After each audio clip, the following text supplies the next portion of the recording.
Have you ever left a conversation feeling defeated, even though you said everything you meant to?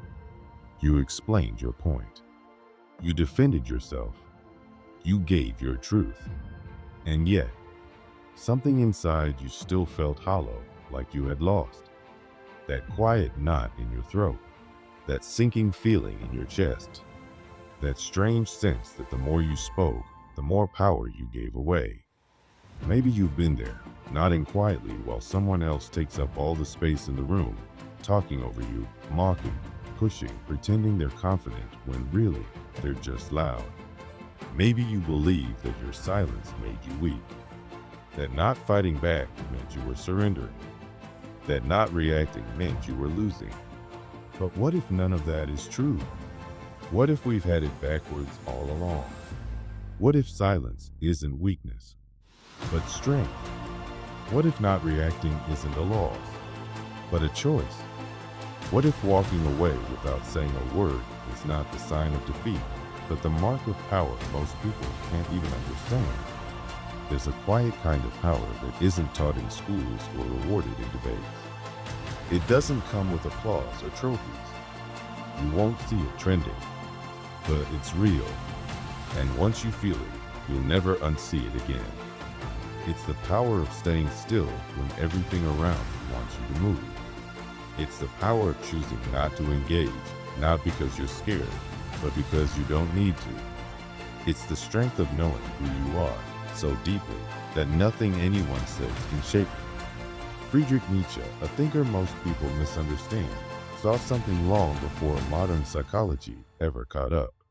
He saw that the people who talk the most often have the least control. He saw that those who need to convince others are already at a disadvantage. Because the very act of needing to prove something is a confession, you still doubt it yourself.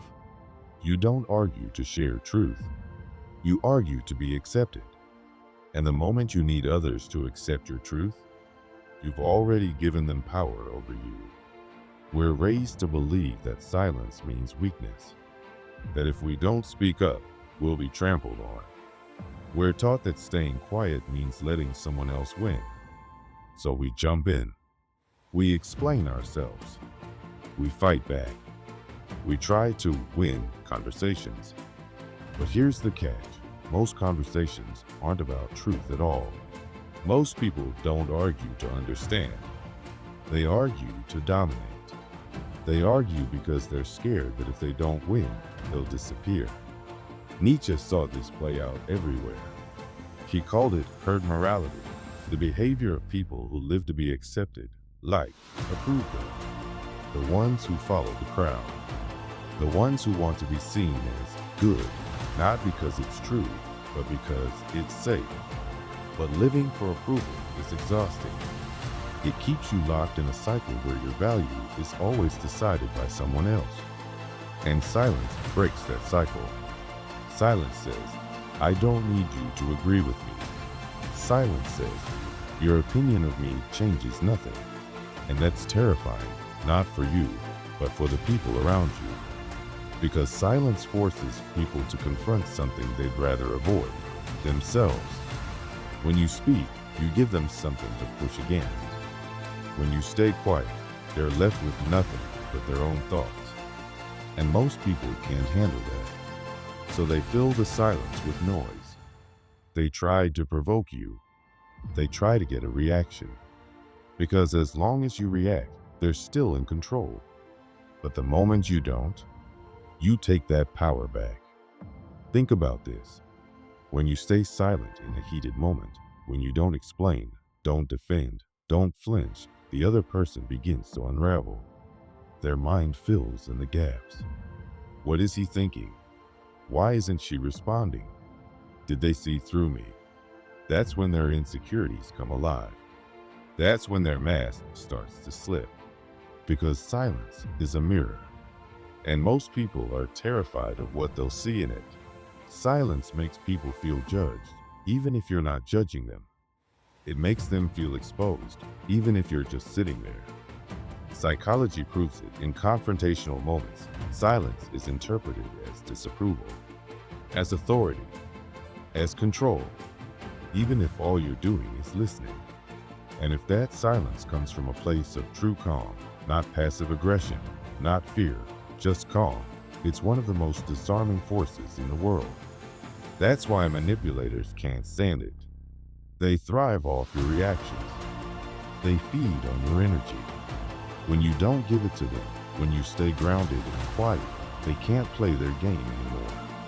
They start to panic. They start to stumble because you've broken the pattern. And now they're left standing in their own discomfort with no one to project it onto. But silence doesn't just protect you from others. It reveals them. When people don't get the reaction they expect, they show you who they really are. Some lash out. Some get anxious. Some try harder to provoke you. But through it all, if you stay centered, you get to see them clearly, not the version they present, but the truth underneath. And you don't need to say a word. This is the kind of strength Nietzsche admired.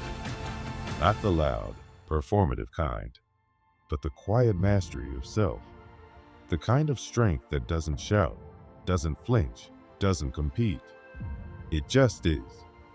He wrote about the Burmage, the Overman, a rare kind of human being who doesn't follow the crowd, doesn't play by inherited rules, and doesn't chase approval.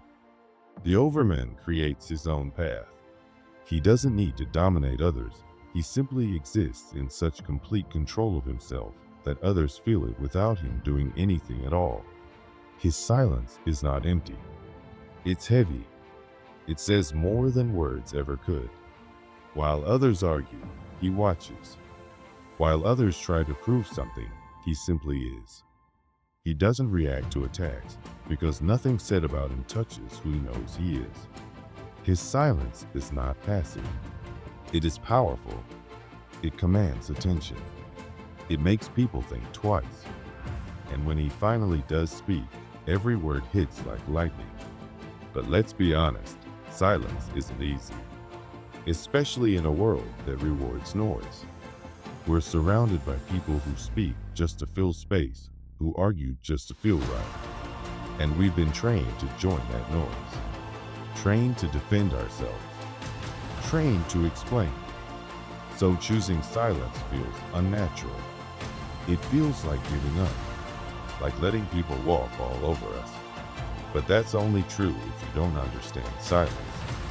If you see it as passive, once you understand it as intentional, as strength, everything shifts. You stop seeing silence as weakness and start seeing it as control. You realize that by not reacting, you're not backing down, you're standing taller than ever. Because silence takes courage. It takes discipline. It takes a deep sense of self that doesn't need validation. And that kind of silence? That silence echoes. So next time you're in a conversation where someone's trying to provoke you, pause. Breathe. Let your silence say everything you want to say and more. Let them wrestle with the stillness. Let them reveal themselves in the space you don't fill. And remember, power isn't in shouting louder. It's in needing nothing from anyone else. When you no longer crave approval, when you no longer feel the urge to react, when your silence speaks louder than their anger, that's when you've truly won. Not because you crushed them, but because you've mastered yourself. And that, more than any argument, is what real power looks like. There comes a moment in life when everything in you wants to scream, to fight back, to explain, to prove you're right. Your heart pounds. Your thoughts race. Your chest tightens.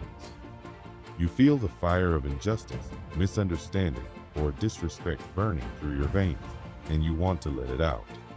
You want to react, to defend yourself, to speak. And yet, what if the greatest strength is in doing the exact opposite? Staying silent when everything in you wants to respond isn't weakness. It's power. Because in that moment, choosing silence isn't about holding back out of fear. It's about knowing you don't need to explain yourself to anyone. You don't owe the world your reactions. You don't need to argue to prove you're right. When you can stay quiet in the middle of chaos, you're no longer under anyone's control. You stop dancing to the tune of others' expectations.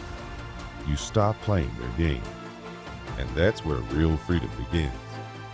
Most people talk because they feel the need to be heard, to be seen, to feel important. But what if you didn't need that? What if your presence was enough? What if your silence could speak louder than words ever could? This kind of silence isn't empty. It's full of awareness, full of intention. It's not passive or weak. It's focused, sharp, alive. It's the kind of silence that watches, that observes, that gathers information while others are busy trying to sound smart or win arguments. When you stay quiet and really listen, you start hearing what most people miss. You catch the little cracks in their words, the fear behind their confidence, the contradictions they try to cover with noise. You're not listening to wait for your turn to talk. You're listening like a hunter listens in the wild, tuned in, alert, calm. You're learning. You're storing what matters. And when the time comes to speak, you don't throw around empty words. You speak with precision, with intention, with impact. One sentence, carefully chosen, delivered at the right time, can do more than 100 shouted opinions. It can stop a conversation cold. It can shift the entire mood in a room. People aren't used to that. They're used to noise. They expect noise. When you give them silence instead, something happens. They get nervous. They feel uncertain. While they wait for your reaction and it doesn't come, their minds start spinning. They start overthinking, wondering what you're thinking, what you're planning. Silence creates tension. And tension, real, steady, focused tension, is power. It's the space between heartbeats before something big happens. It's the pause before a decision is made. It's the storm that hasn't come yet, but you feel it's coming. That kind of silence is not absence. It's presence. Strong, steady, grounded presence. And the more comfortable you get in that space, the more powerful you become.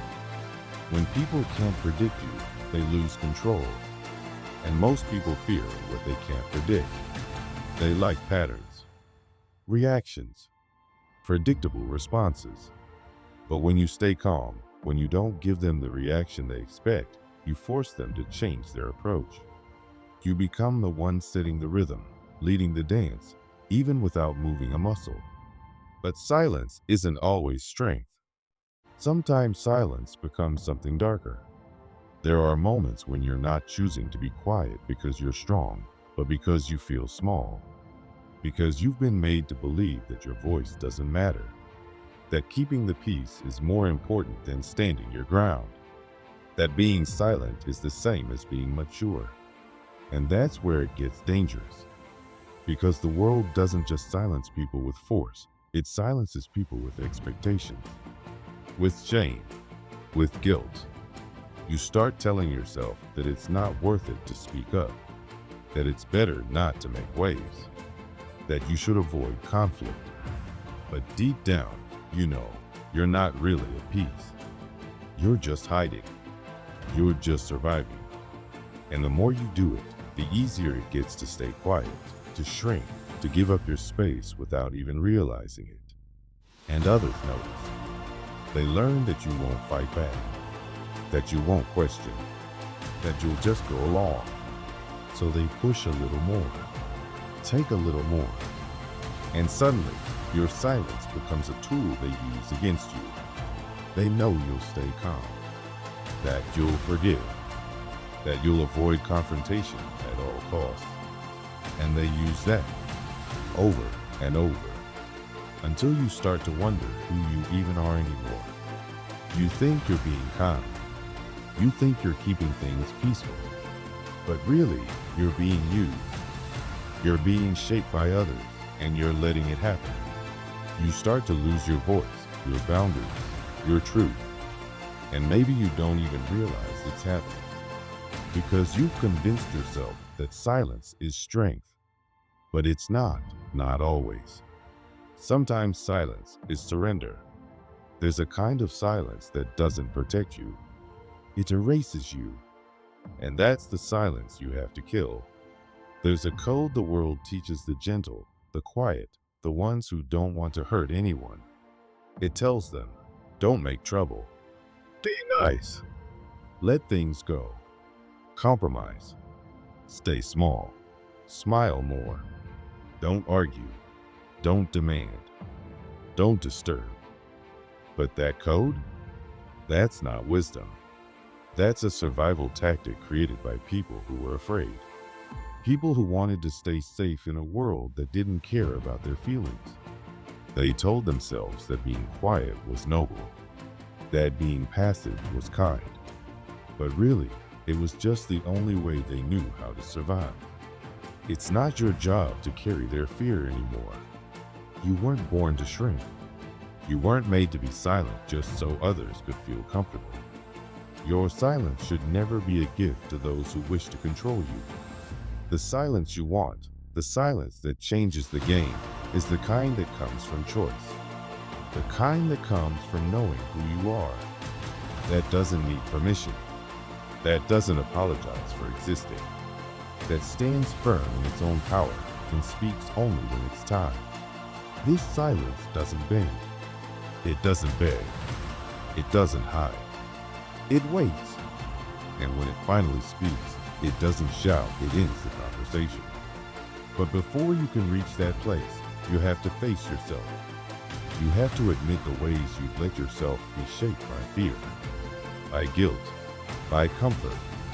You have to be willing to tear off the mask that says, I'm okay with being small, and admit that you want more, that you deserve more.